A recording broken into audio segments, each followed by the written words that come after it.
saludo muy especial para todas las personas que se conectan nuevamente a nuestro programa Sanamente. El día de hoy les doy la bienvenida para que nos acompañen en una temática que es supremamente importante y tiene que ver con nuestros niños y niñas. Bienvenidos a este programa que el día de hoy se tratará de la gestión emocional en la primera infancia.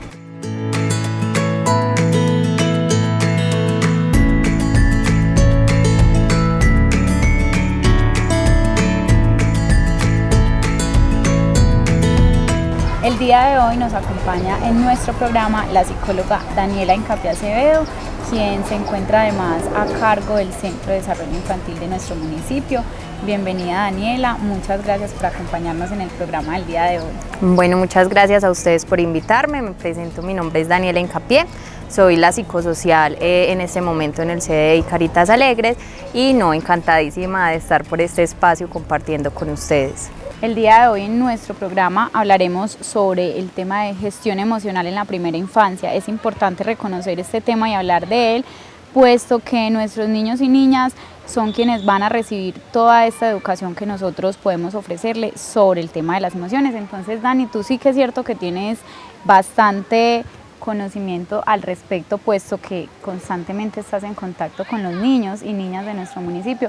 Contémosle a las personas qué es esto primero de las emociones. Bueno, Elisa, claro que sí, hablemos entonces un poco acerca de qué son las emociones.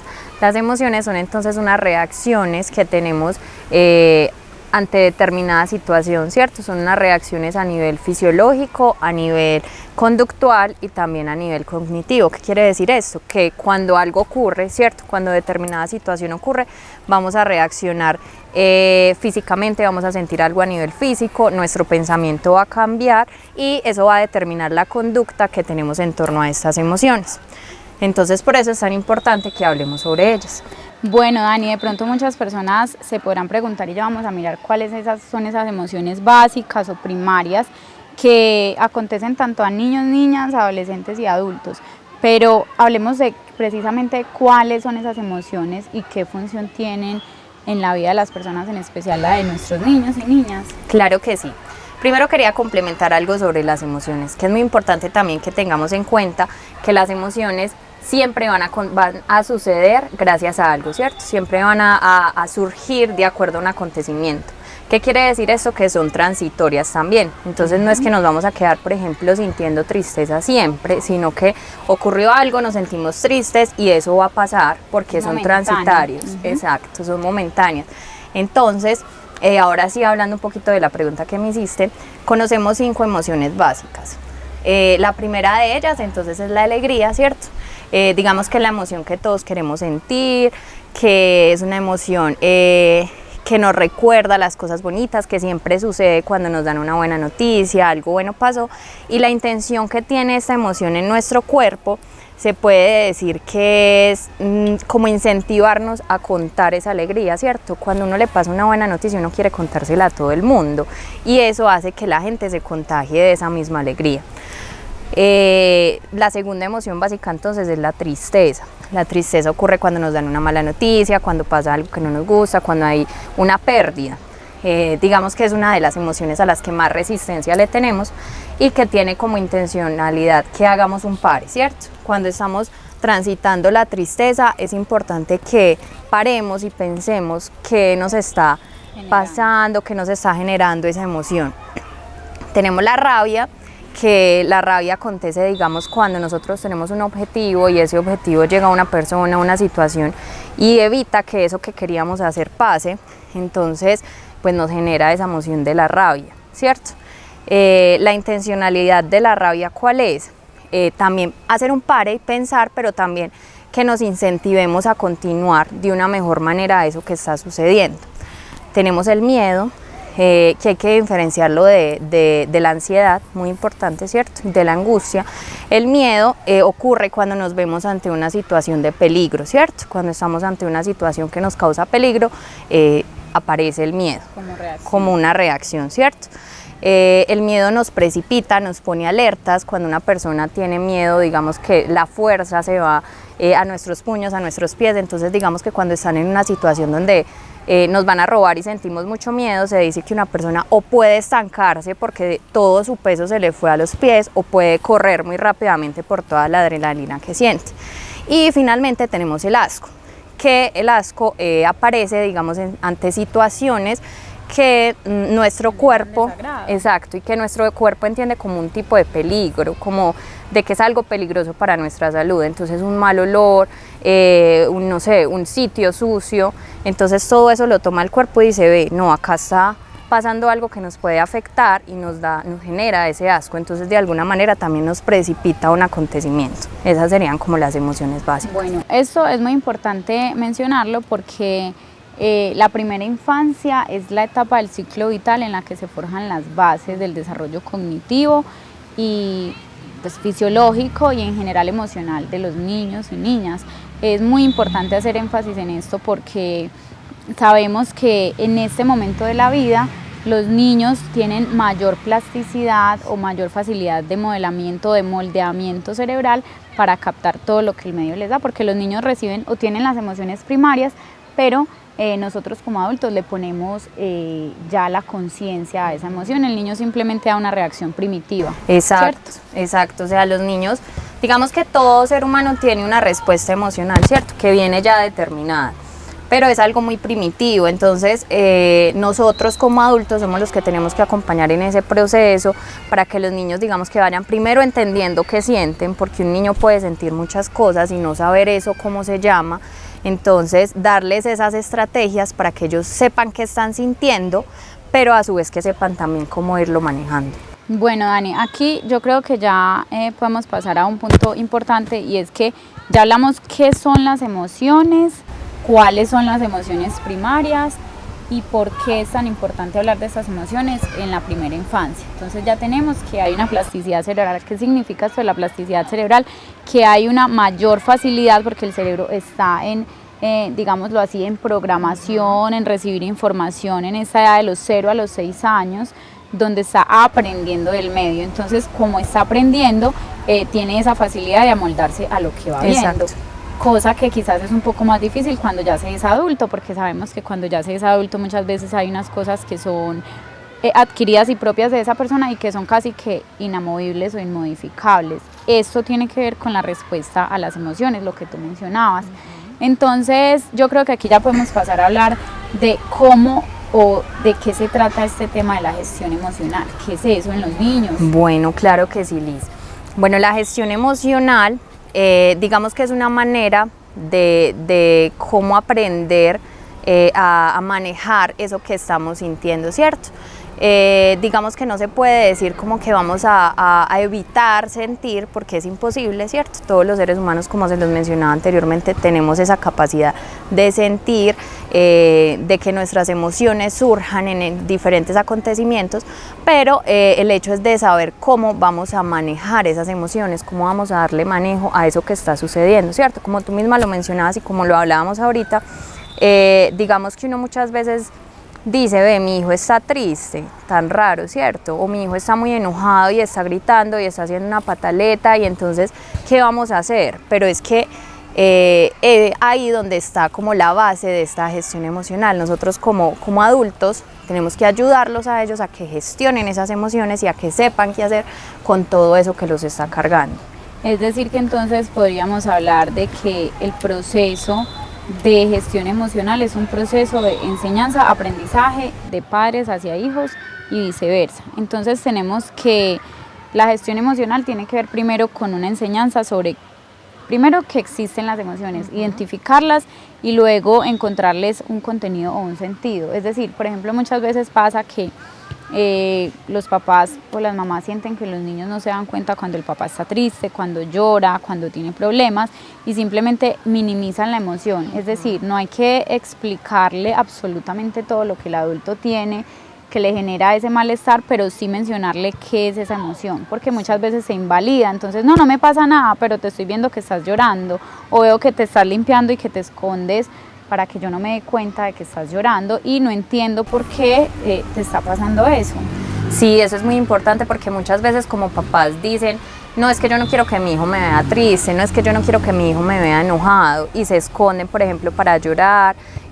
Muchas veces pasa, por ejemplo, que las mamás están ocupadas barriendo, trapeando, lo que vos decías, pasan y los ven secándose, pero nunca dicen por qué realmente están llorando o qué les está haciendo sentir eso, ¿cierto? Entonces, muy importante que dejemos como ese estigma de lado a nivel emocional y que permitamos también como adultos sentir, que entendamos que las emociones son buenas y que después de nosotros entenderlas, les permitamos a ellos entenderlo, ¿cierto? Porque ahí es donde empieza como a fallar las cosas, ahí empieza como a troncarse un poquito esa educación emocional, porque si nosotros mismos no sabemos ni qué estamos sintiendo, ni cómo manejar eso que estamos sintiendo, pues mucho menos vamos a poder enseñar a nuestros niños y niñas a que ellos sepan qué hacer con todo eso que están sintiendo, que al ser como tan chiquitos es aún mayor ese desconocimiento y ese no saber qué hacer con eso que se tiene.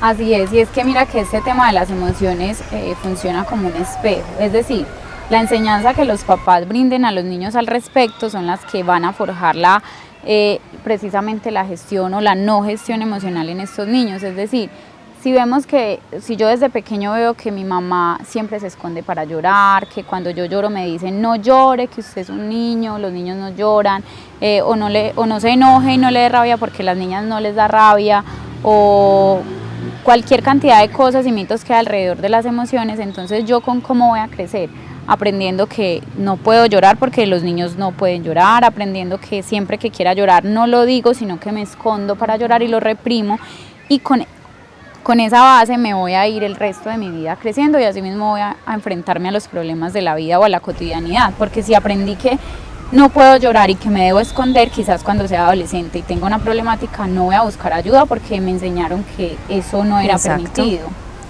Exacto, y eso pues como ya hemos visto nos puede traer una cantidad de problemas en la adolescencia, sobre todo que es como cuando más están al flote esas emociones que están también como muy permeadas por lo hormonal que surge en la adolescencia. Entonces, si no hay unos niños con una buena inteligencia emocional, con una buena gestión emocional, pues vamos a tener unos adolescentes que en un futuro primero no van a saber cómo decirnos qué les pasa, ¿cierto? Porque ellos mismos no saben qué están sintiendo.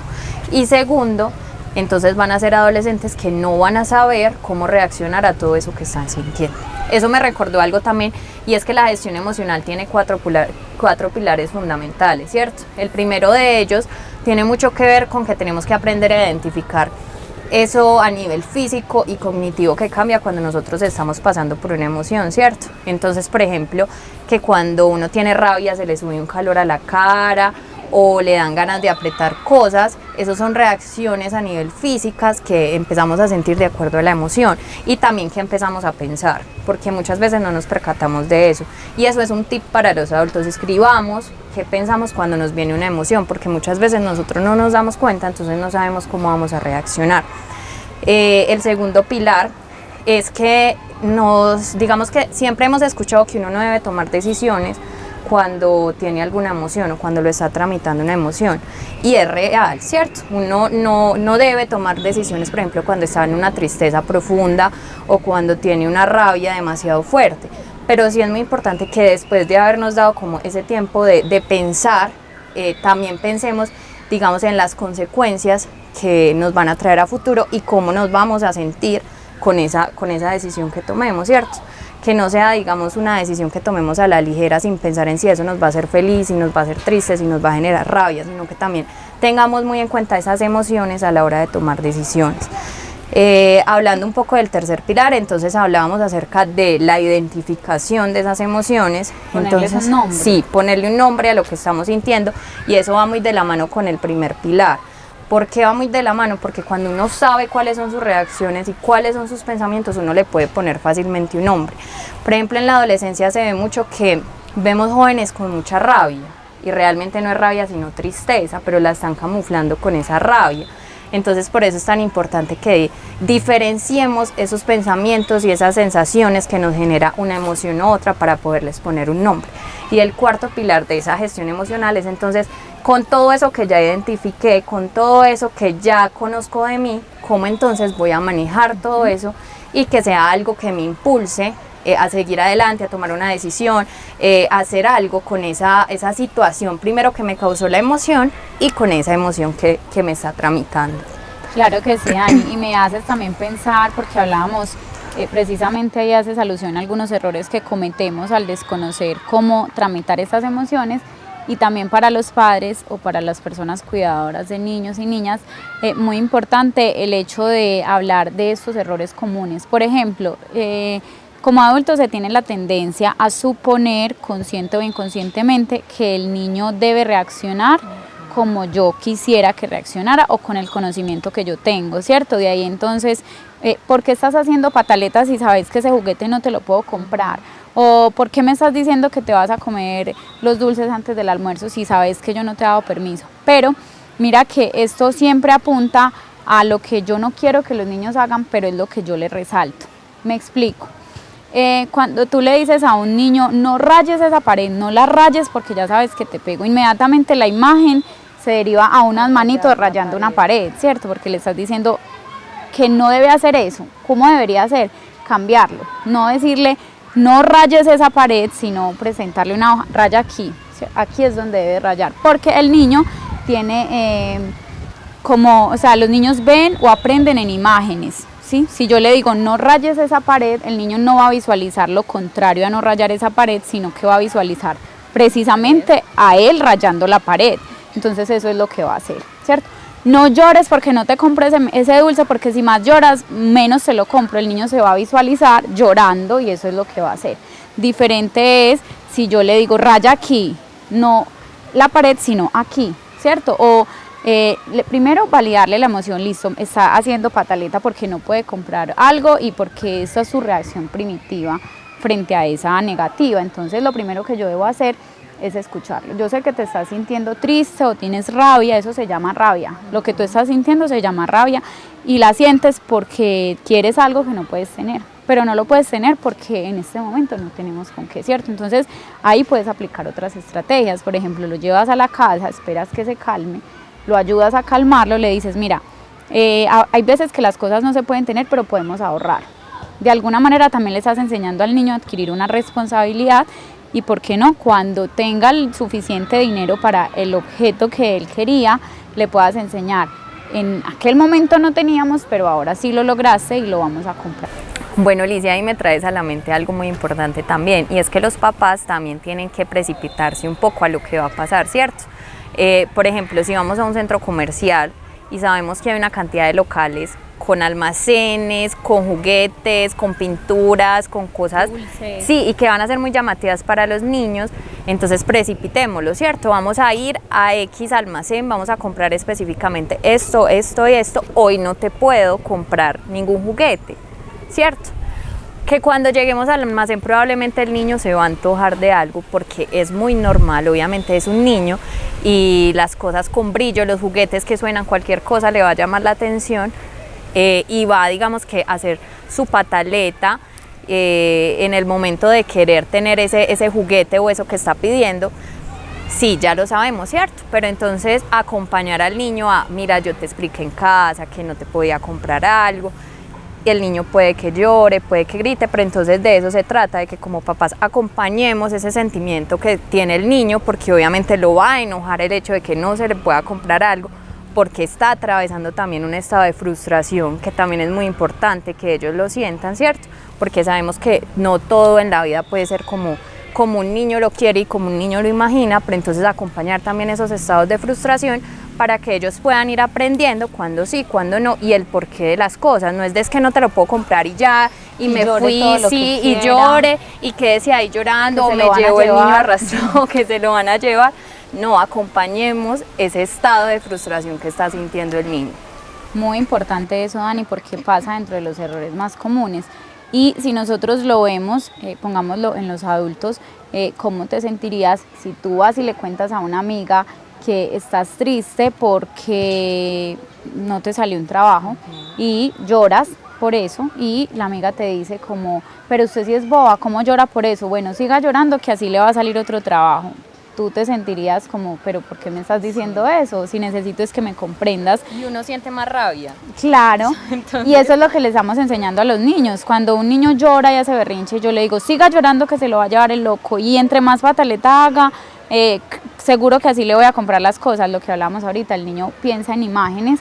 Entonces, ¿qué estoy aprendiendo? Que si lloro más, quizás me vayan a dar las cosas, o que si yo hago pataleta, entonces mi mamá no me está enseñando otra cosa diferente a la pataleta, entonces cada que tenga una emoción similar voy a reaccionar con la pataleta porque nadie me enseñó otra cosa diferente a lo que tú dices. Si lo acompaño y valido, mira, estás triste porque no puedes tener esto, pero no lo puedes tener por esto, está bien que llores si quieres llorar, pero podemos hacer esto para comprarlo más adelante, o no siempre que podamos comprar las cosas tienes que reaccionar de esa manera. Sin embargo, si te pasa porque te duele mucho, llegará un momento en el que eso se te pasará. Exacto. Y que él aprenda que la reacción ideal para esa emoción no sería la pataleta, sino llorar si le genera malestar, pero luego tendrá que calmarse, o luego tendrá que, lo que tú decías ahora, escribirlo o lo dibujarán. Otro ejemplo parecido a lo que mencionamos ahorita, cuando decimos, si sigues dejando esos juguetes por ahí regados, se los voy a botar. Diferente, o sea, le estás diciendo al niño que deje los juguetes regados. Sí. Lo ideal sería entonces, vamos juntos a recoger a esta hora, pues buscar estrategias de que el niño aprenda, o una educación, una crianza positiva. Dani, ¿las emociones entonces pueden verse o expresarse igual en niños que en adultos? Liz, no, ni siquiera entre los mismos adultos digamos que las manifestamos igual, ¿cierto? Como lo hemos venido mencionando en todo este rato, digamos que los niños están en ese proceso de aprender a manifestar y a tramitar esas emociones. Pero ni siquiera en adultos lo manifestamos igual. ¿Por qué no podemos manifestarlos igual? Porque nuestras historias de vida y nuestros aprendizajes son muy diferentes, ¿cierto? Entonces por eso muchas veces uno dice, ay, pero mira tan charra, a esta la dejó el novio y está tirada en la cama y no se para y no come y no esto y no lo otro, y esta la dejó el novio y a la semana está de fiesta, ¿cierto? Un ejemplo, pues, digamos, viviendo un poquito la realidad actual de nosotros, y eso parte mucho de la manera en cómo nuestra enseñanza en esta primera infancia, nuestros papás en nuestra primera infancia nos enseñaron a tramitar esas emociones. Entonces nunca va a ser igual entre un niño y un adulto, primero también por la capacidad de la plasticidad que tú misma nos decías, ¿cierto? En un adulto ya hay un cerebro adaptado a ese tipo de cosas, hay un cerebro que aprendió, sea bien o sea mal, pero tuvo un aprendizaje, y un niño apenas está en ese proceso de aprender. Entonces por eso sus reacciones son más fuertes, por eso los llantos son más fuertes, por eso las rabias también son más fuertes, pero para eso entonces estamos los adultos, para ayudarles digamos, a ese manejo emocional. Importantísima la gestión entonces emocional en los niños y niñas, es decir, lo mencionábamos al principio, la gestión emocional en la primera infancia forma los cimientos de la vida adulta, ¿cierto? De ahí el dicho que menciona que educa al niño de hoy para no castigar al adulto de mañana, y esto tiene mucho que ver también con la parte emocional. Ojalá todos adquiriéramos esa conciencia de lo importante que es para un niño en sus primeros años de vida tener un acompañamiento responsable de por qué pasan las cosas, cómo afrontarlas, y quizás se evitarían muchos casos que actualmente tienen que ver con ansiedad, depresión, suicidio, por una falta de manejo emocional que se pudo haber implementado desde la primera infancia. De ahí la importancia de sí, Liz, de la educación es súper importante. O sea, como tú misma lo mencionas, además, toda esta inteligencia emocional y todas estas habilidades a nivel emocional que guardemos o que vayamos aprendiendo en esta primera infancia nos va a servir para nuestras relaciones futuras, ¿cierto? Un niño que es emocionalmente estable, por decirlo así, inteligente en ese estado emocional, va a ser un adulto, un adolescente que va a tener unas relaciones mucho más fuertes, la gente va a querer estar con él, porque sus reacciones no van a ser, digamos, como precipitadas, ni van a ser con el fin de lastimar a alguien, porque sabe muy bien cómo es ese manejo emocional.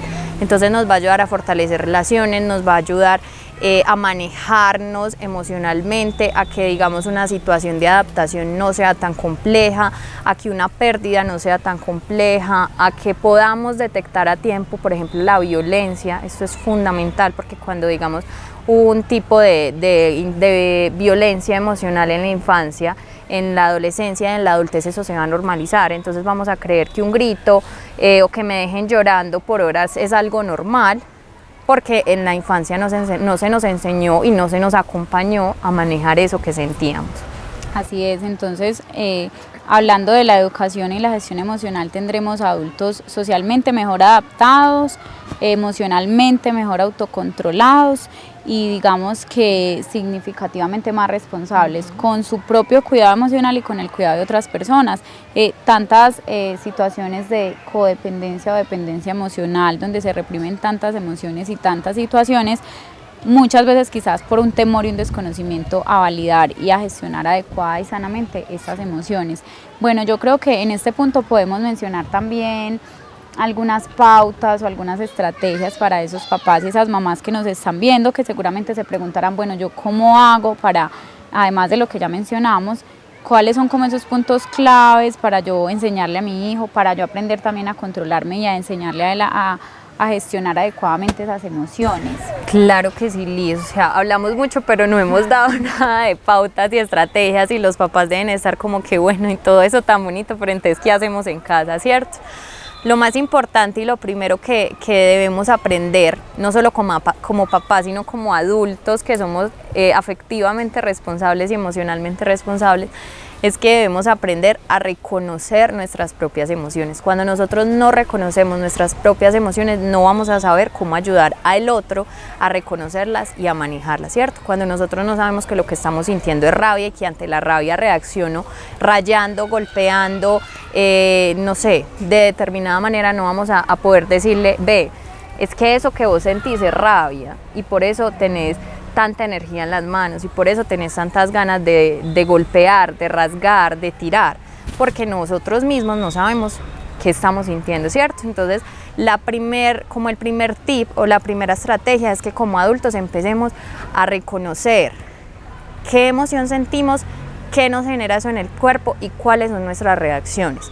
Y evaluarnos también si esas reacciones que estamos teniendo son buenas o si en verdad le están haciendo daño a nosotros mismos y a otra persona. Entonces esa es la primera.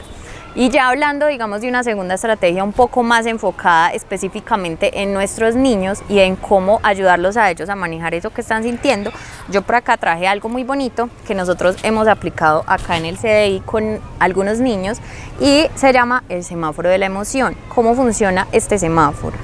Esto tiene los colores del semáforo, ¿cierto? El rojo, el amarillo y el verde.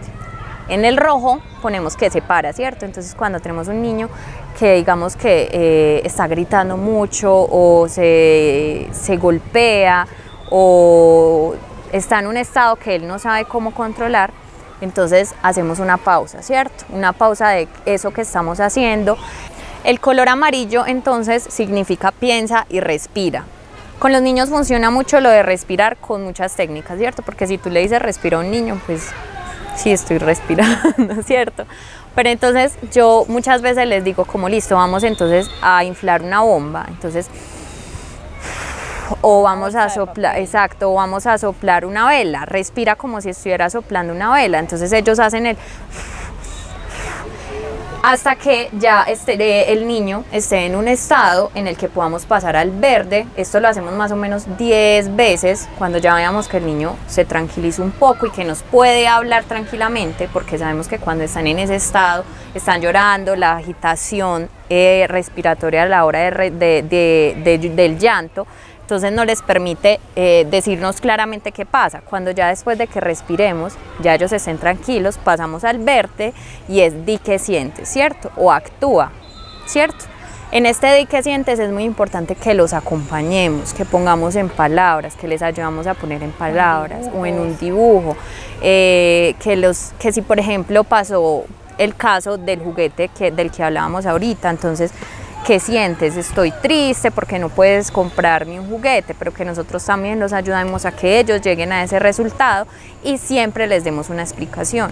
Y ahí lo que vos decías, ¿cierto? Entonces acompañarlos a el qué podemos hacer. ¿Listo? ¿Qué podemos hacer? ¿Qué podemos, no sé, podemos ahorrar? O no sé, esta vez no podemos comprarlo, pero tal vez la próxima vez. Que no está mal que no siempre se puedan comprar las cosas. Exacto, por lo mismo que te decía ahorita, los niños deben empezar a sentir la frustración también. También pues el hecho de que en las casas se establezca un espacio, que lo podemos llamar, no sé, el rincón de la emoción, el rincón seguro, donde se tenga este tipo de estrategias. Podemos tener juguetes sensoriales como las bolitas estas que se llenan de agua, las que son para poner con las materitas para que ellos las puedan apretar, los juguetes como las peloticas antiestrés, tener un espacio donde ellos puedan acceder fácilmente a esto cuando estén pasando por una emoción, que no sea un lugar como de castigo, que no sea algo de es que tú estás enojado entonces te vas para el rincón, no, que sea un espacio que como papás acompañemos y ve, estoy triste, vamos, acompáñame al rincón, que incluso los mismos papás puedan hacer uso de ese espacio cuando también estén pasando por una emoción, porque sabemos que los niños aprenden todo lo que los papás hacen. Entonces, si el niño ve que su papá está haciendo uso de ese espacio, que cuando él está pasando por una emoción como la rabia, la tristeza, va y busca ese lugar seguro, seguramente los niños van a empezar a hacer lo mismo. Entonces, tener este tipo de espacios en la casa es súper importante. Y lo más importante de todo es que le demos a los niños la confianza de decirnos qué siente, que pueda hablar con nosotros, decirnos que está triste, por qué está triste, y que los ayudemos a buscar una solución a eso que están sintiendo. Así es, Dani, aquí hacemos mucho énfasis entonces a la educación en positivo. Y para esto, en resumen, adicional a lo que tú ya acabas de mencionar, podríamos hablar entonces de 5 pautas. Lo primero es a la hora de colocar una norma en la casa, esta debe ser amable pero también firme, no debemos ser inflexibles o indecisos, es decir, si digo que sí se va a hacer algo, no, lo ideal no sería que mañana diga que no se va a hacer, ¿sí? O que quiera quedar bien ante mi hijo y para que no experimente la frustración, cambio esa norma porque estaría entonces siendo contraproducente, porque tampoco le estoy enseñando eso que tú mencionabas, la tolerancia a la frustración. Cuando digo sí a algo es porque sí, y cuando digo no es porque no, y también explicarle por qué. Para eso es muy importante que los papás se pongan de acuerdo, porque pasa que entonces mi mamá me dice que sí, pero yo ya sé que mi papá no me deja, o viceversa. Y cuando viven con, por ejemplo, con abuelas, eso se ve muchísimo, porque obviamente la abuela es abuela, la abuela ya crió a sus hijos y digamos que la crianza con sus nietos es un poquito más flexible. Entonces vemos mucho que cuando viven con las abuelas, ellas son un poco más permisivas. Entonces eso es muy importante, que dentro de la casa se establezcan como unas normas que todos van a seguir, claro, para que se evite ese tipo de inconvenientes que a la larga trae también consecuencias a nivel pues de las relaciones familiares. Sí.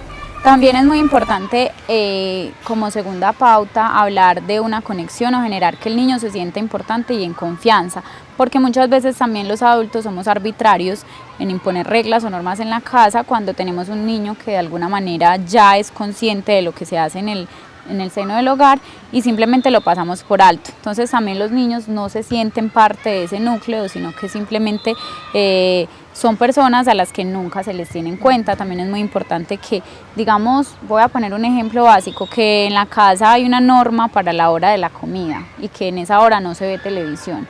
Es importante que cuando se vaya a nombrar esa norma se le diga a los presentes en la casa, bueno, todos en la casa vamos a comer juntos en el comedor y no vemos televisión. Y que al niño también se le mencione, ¿cierto? No que se traiga al niño arrastrado del televisor y lo siente y le diga es que aquí no se come y se ve televisión, sino que es nombrarle al niño la norma que es para todos. Además eso fortalece la conexión y la confianza que él también sienta hacia las personas de su hogar. También es importante recordar que, como tercera pauta, que esas normas deben ser eficaces a lo largo del tiempo, es decir, que tengan unos objetivos, no es generar un autoritarismo simplemente por imponer, sino que también tenga un objetivo. Si es, por ejemplo, a la hora de dormir, entonces es porque se va a tener un control del patrón del sueño. Si es para los horarios de las tareas, es para generar la responsabilidad en los niños, no simplemente imponer una norma que no tiene ningún fin o ningún sentido. También enseñarles habilidades valiosas para la vida, como el respeto, la escucha, la comunicación asertiva, la expresión emocional que tú mencionabas, la colaboración, la responsabilidad, que son habilidades que a largo plazo generan un tejido social en el niño, un autocontrol que va a ser muy beneficioso para su vida adulta. Y por último, esto ayuda a que los niños desarrollen sus habilidades y sean conscientes de ellas, ¿cierto? Los niños muchas veces no reconocen de lo que son capaces de hacer porque nosotros mismos también a veces nos encargamos de suprimir o reprimirles ese conocimiento, ¿cierto? Entonces, yo no soy capaz de hacer la tarea y lloro. Entonces, ven, hablemos por qué crees que no puedes hacer la tarea y por qué sí puedes hacerlo. Y que el niño también reconozca esta habilidad y que la fortalezca.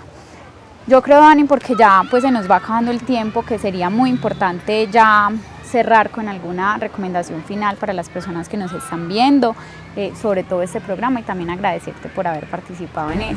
Bueno, no, yo creo que la recomendación final es que entendamos que son niños, ¿cierto? Y que los niños aprenden por medio del juego, de la exploración y del aprendizaje que nosotros como adultos les podemos dar. Entonces, que como adultos empecemos a ser un poco más responsables de esas emociones propias, y que por medio del juego, de películas, de cuentos, de actividades lúdicas, de los dibujos, les podamos ir enseñando a ellos también cómo ir manejando esas emociones y entendiéndolas. Y no, muchas gracias a ti, Liz, por haberme invitado a este espacio, y espero poder estar nuevamente por acá. Claro que sí, Dani, muchas gracias por aportarnos estos conocimientos tan valiosos, y es muy importante reconocer que no es dejar de vivir la etapa de niños, que son niños, pero acompañarlos en este bonito proceso, y por qué no generarles un conocimiento que les va a servir para toda la vida. Y validar las emociones. Las emociones, lastimosamente, en nuestra sociedad, en nuestra cultura, tienen un estigma muy grande, porque cuando hablamos de validar emociones, la gente también piensa en debilidad, en que no son cosas tan significativas, pero a la hora de sentir una crisis o de estar desbordados, ahí es cuando nos damos cuenta de lo importante que es poder manejar esas emociones que tenemos normalmente todas las personas.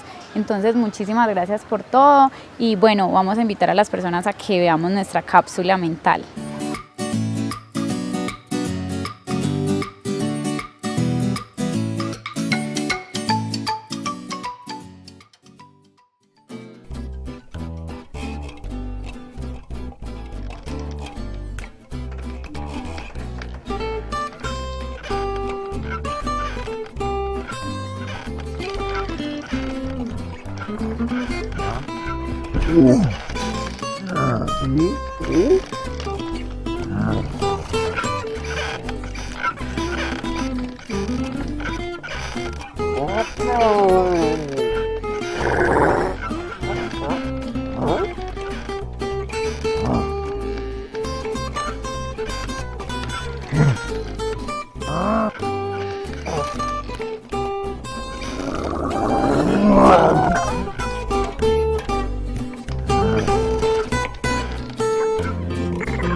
Bueno, y hemos llegado al final de nuestro programa Sanamente. Una vez más agradecer a nuestro alcalde municipal Juan Sebastián Pérez, a nuestro canal comunitario Corpagua TV y a la Oficina de Comunicaciones de nuestra Administración Municipal por permitirnos este espacio que llega a todos ustedes con el fin de generar conocimientos importantes a través de temas de salud mental, el día de hoy de las emociones, gestión emocional en nuestros niños. Espero que nos podamos ver nuevamente el próximo miércoles a las 5 de la tarde a través de nuestros canales oficiales de YouTube y de Facebook. Entonces, hasta la próxima.